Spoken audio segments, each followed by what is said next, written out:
الحمد لله نحمده ونستعينه ونستغفره ونؤمن به ونتوكل عليه ونعوذ بالله من شرور أنفسنا ومن سيئات أعمالنا من يهده الله فلا مضل له ومن يضلل فلا هادي له وأشهد أن لا إله إلا الله وحده لا شريك له وأشهد أن سيدنا محمدًا عبده ورسوله أما بعد فإن خير الحديث كتاب الله وخير الهدي هدي محمد صلى الله عليه وسلم وشر الأمور محدثاتها وكل محدثة بدعة وكل بدعة ضلالة وكل ضلالة في النار.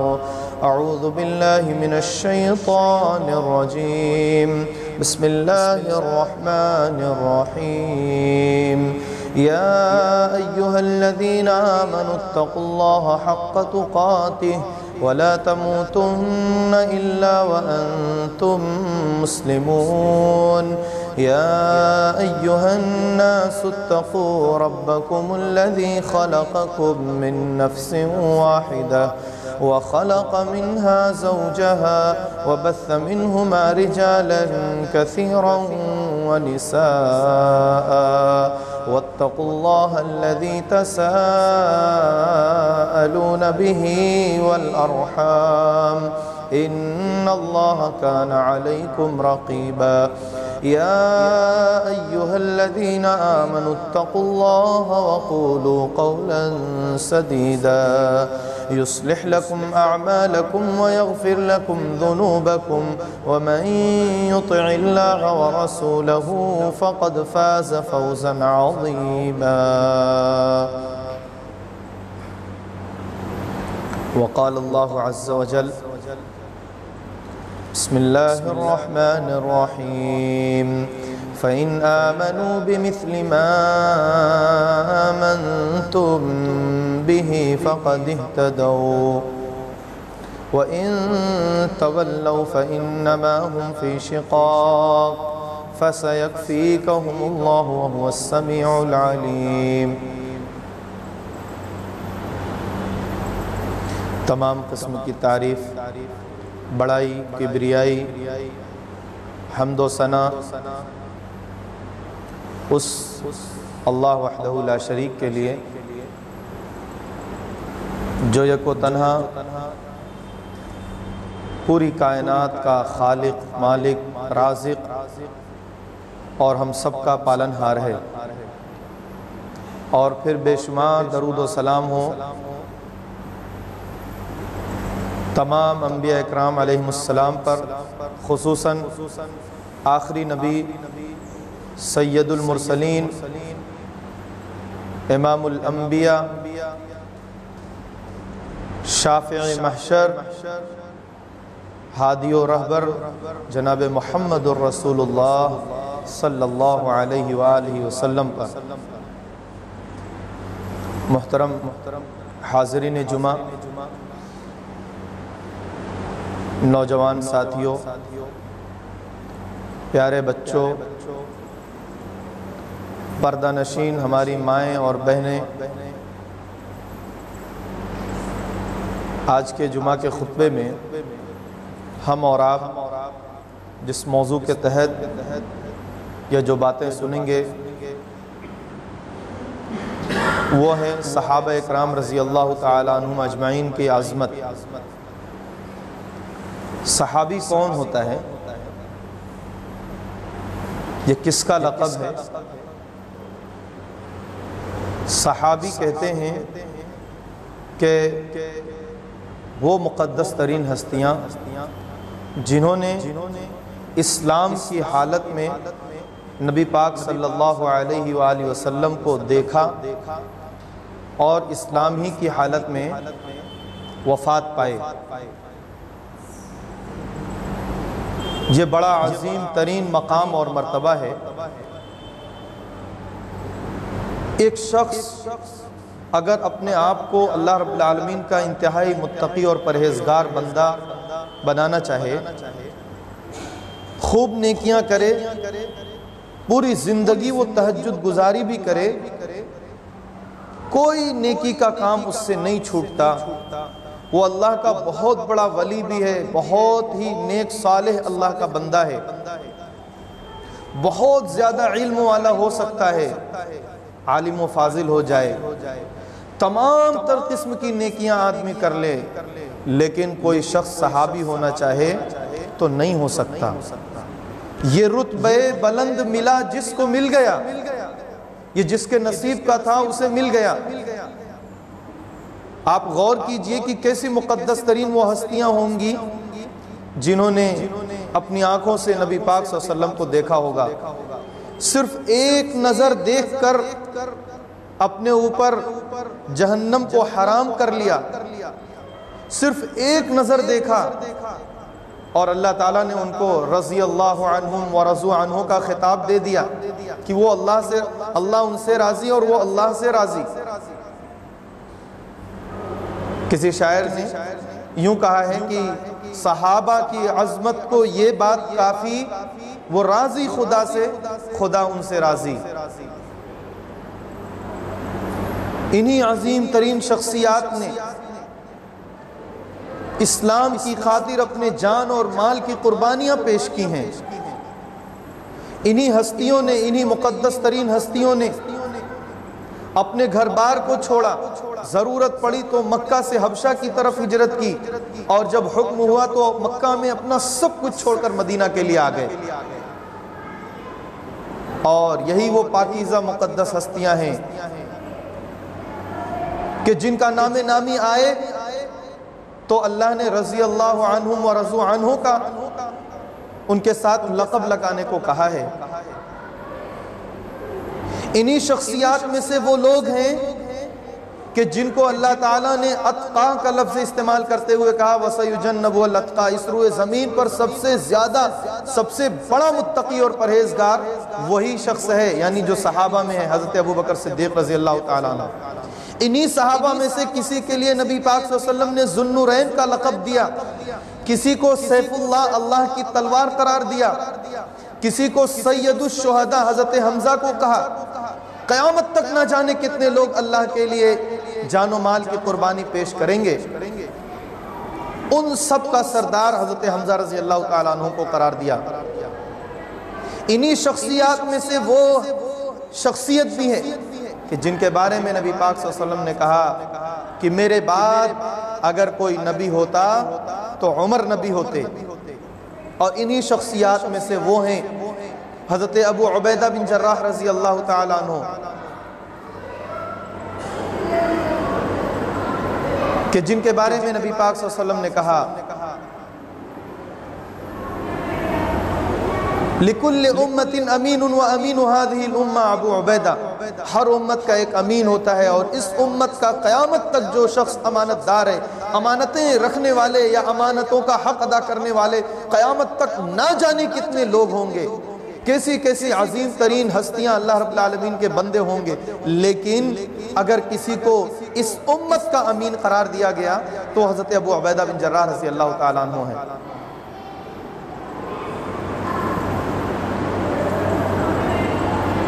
عرض یہ کر رہا تھا کہ صحابہ اکرام کو اللہ رب العزت نے، نبی پاک صلی اللہ علیہ وسلم نے بہت سارے عظمتوں کا حامل قرار دیا ہے۔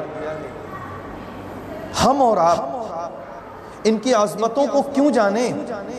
یہ ایک سوال ہے کہ ہم ان کی عظمت کو اور ان کی تقدس کو کیوں جانیں؟ اس لیے کیونکہ اللہ نے اپنے کلام پاک قرآن مقدس کے اندر ان کی عظمتوں کے بارے میں آیات کا نزول کیا ہے۔ 100 سے زائد آیتیں ان کی عظمت اور ان کی بڑائی کے تعلق سے اللہ نے نازل کیا۔ نبی پاک صلی اللہ علیہ وسلم نے موقع بموقع اپنے صحابہ کے بارے میں بڑی عمدہ باتیں کہی ہیں۔ کہیں پر اللہ نے ان کی عبادتوں کی تعریف کرتے ہوئے فرمایا، قرآن کے الفاظ میں دیکھیے، محمد رسول اللہ والذین معہ اشداء علی الکفار رحماء بینہم تراہم رکعا سجدا یبتغون فضلا،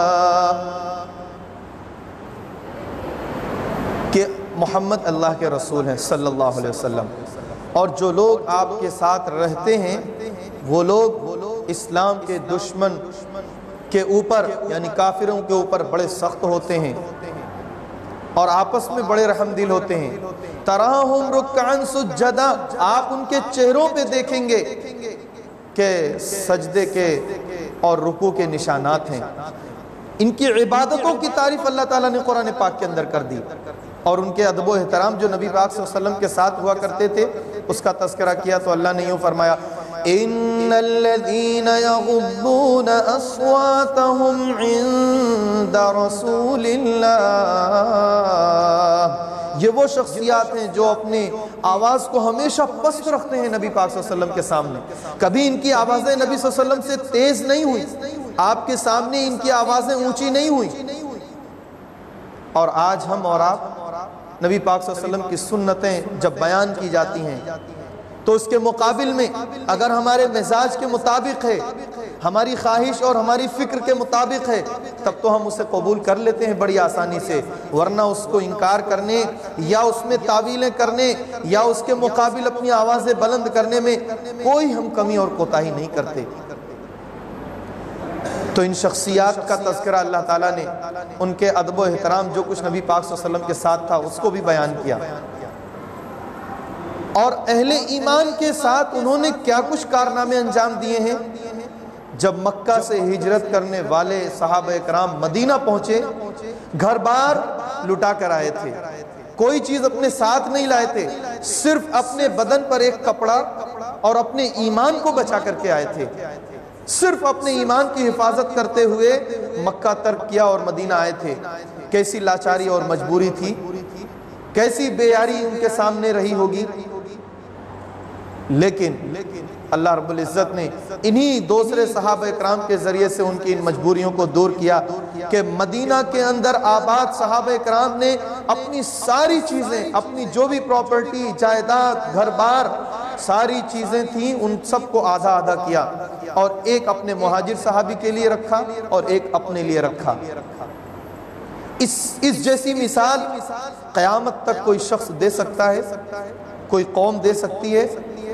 کسی کے دل گردے کے اندر یہ صفت ہے کہ وہ اتنی دور تک کی سوچے اہل ایمان کے لیے، اپنے بھائیوں کے لیے؟ اور پھر اللہ نے ان کا تذکرہ ان الفاظ میں کیا وَيُؤْثِرُونَ عَلَىٰ أَنفُسِهِمْ وَلَوْ كَانَ بِهِمْ خَصَاصَةٌ، کہ وہ تو اپنے آپ پر اوروں کو ترجیح دے دیتے ہیں اگرچہ ان کو اس کی ضرورت ہو، وہ ضرورت مند ہوتے تھے پھر بھی اوروں کو دے دیتے تھے۔ حضرت طلحہ رضی اللہ تعالیٰ عنہ کا واقعہ نہیں معلوم، ان کی قربانیاں بیان کی جائیں تو کئی ہفتے نکل جائیں۔ گھر میں پوچھا صرف ایک آدمی کے لیے کھانے کی چیزیں ہیں، ان کی اہلیہ نے کہا کہ صرف ایک شخص کھا سکتا ہے اور وہ آپ کے لیے ہم نے بچا کے رکھا تھا۔ کہا کوئی بات نہیں، ایک بھوکے صحابی رسول ہیں، ان کے لیے کھانا رکھ دینا، میں جب لے کر کے آؤں تو دسترخوان پہ تو 2 پلیٹ رکھنا، لیکن جب کھانا شروع ہونے کو ہو چراغ بجھا دینا، وہ نہ دیکھ سکیں کہ میں کھانا نہیں کھا رہا ہوں۔ یہ قربانیاں کون لوگوں نے دی، کن لوگوں نے دی ہے؟ صحابہ اکرام رضی اللہ تعالیٰ عنہم اجمعین نے دی ہے، جس کے نتیجے میں اللہ رب العزت نے ان کے لیے اس دنیا کے اندر یہ پروانہ دیا کہ اللہ ان سے راضی ہے اور وہ اللہ سے راضی ہیں۔ پوری زندگی انہوں نے اس طرز پر گزاری، اللہ اور اس کے رسول کا یہ حکم ہے آمنا صدقنا، ہم ایمان لے آئے اور ہم تصدیق کرتے ہیں کہ ہاں ایسا ہی ہے، ہم قبول کرتے ہیں، سمعنا واطعنا، ہم نے سن لیا اور مان لیا۔ پوری زندگی ایسی گزری ہے۔ نبی پاک صلی اللہ علیہ وآلہ وسلم نے ان کی عظمتوں کو بیان کرتے وقت کیسی عظیم ترین باتیں کہی ہیں۔ بخاری مسلم کی روایت ہے، آپ نے بھی یہ روایت سنی ہوگی، راوی ہیں حضرت ابو ہریرہ رضی اللہ تعالیٰ عنہ۔ آپ نے فرمایا لا تسبوا اصحابی فلو ان احدکم فوالذی نفسی بیدہ لو ان احدکم انفق مثل احد ذهبا ما بلغ مد احدہم ولا نصیفہ، اور بعض روایات میں ہے ما ادرک مد احدہم ولا نصیفہ۔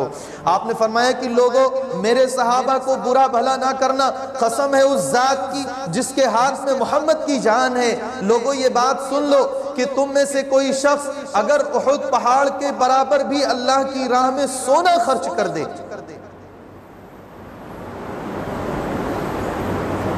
ما بلغ مد احدہم ولا نصیفہ، اس کا احد پہاڑ کے برابر اللہ کی راہ میں سونا خرچ کرنے کا جو اجر و ثواب ہے، صحابہ نے جو آدھا مد یعنی 1 سے 1.5 مٹھی کہہ سکتے ہیں، یا ایک مد یا آدھا مد جو انہوں نے اللہ کی راہ میں جو اور گیہوں خرچ کیا ہے یا دیا ہے، اس کے برابر بھی تمہارا اجر و ثواب نہیں پہنچ سکتا۔ صحابہ جن کے عمل کو اللہ کے نبی صلی اللہ علیہ وسلم نے پوری امت کے عمل سے یوں مثال دی ہے، آج ہم اور آپ کس حد تک ان کے نقش قدم پر ہیں، کس حد تک ان کے طریقہ کار کو اختیار کرتے ہیں؟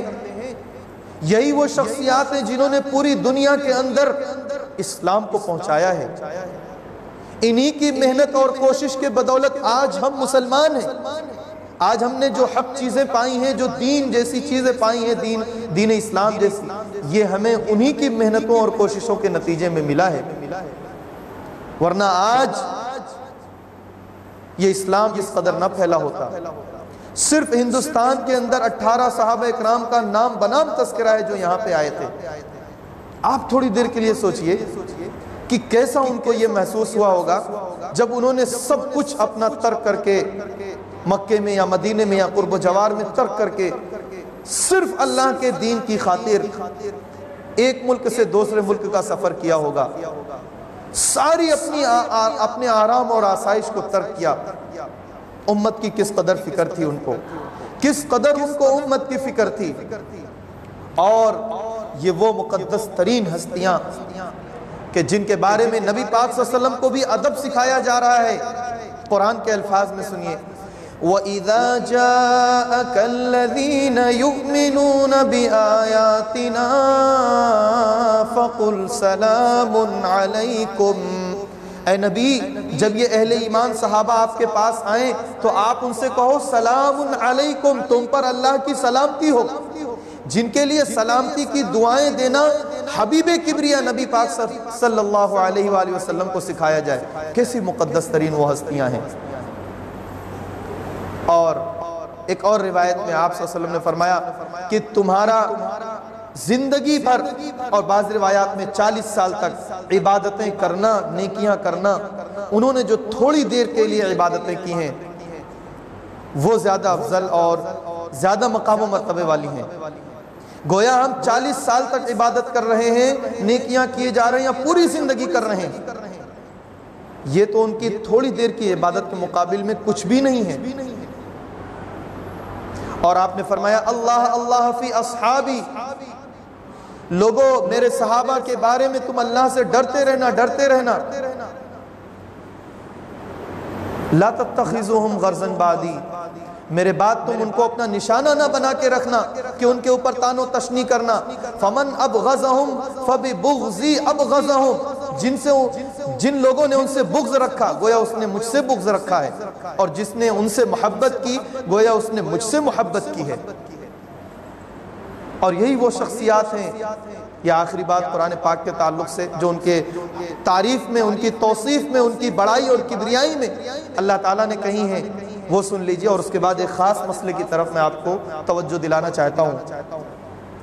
اللہ نے فرمایا فَإِنْ آمَنُوا بِمِثْلِ مَا آمَنْتُمْ بِهِ فَقَدْ اهْتَدَوْا، ان کے ایمان لانے کی طرح اگر تم ایمان لے آؤ گے تب ہدایت پر مانے جاؤ گے۔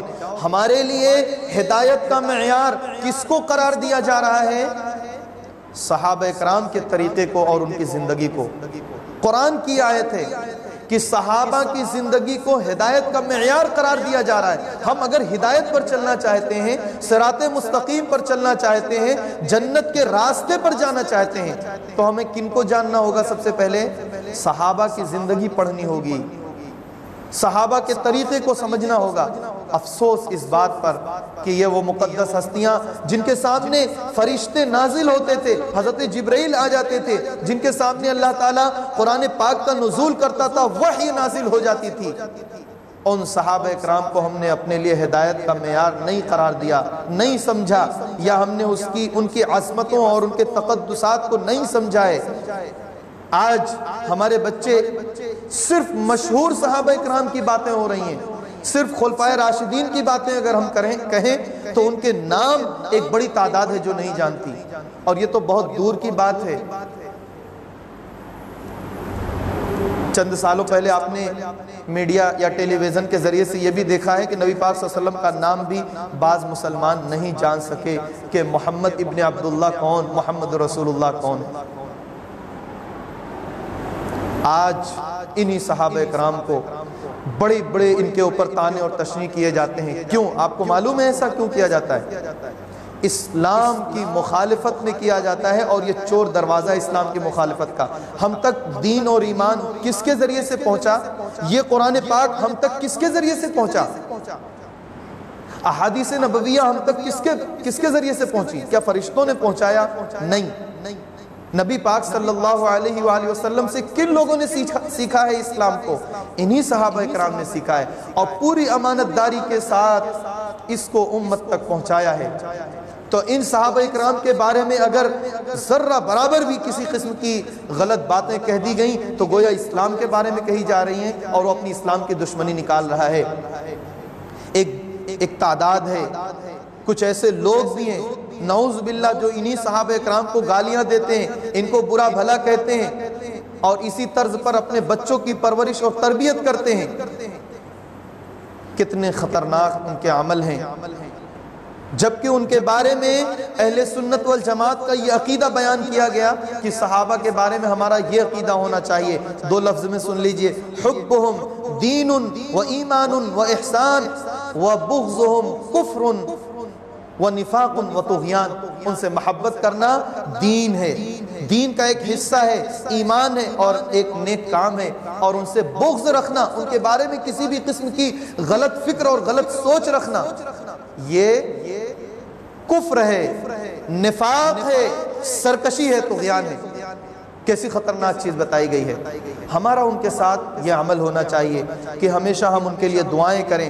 ہمارے سامنے جب کوئی صحابہ کے درمیان کا کوئی اختلاف بیان کرے تو ہمیں ترک کر دینا چاہیے، اس پر گفتگو نہیں کرنی چاہیے۔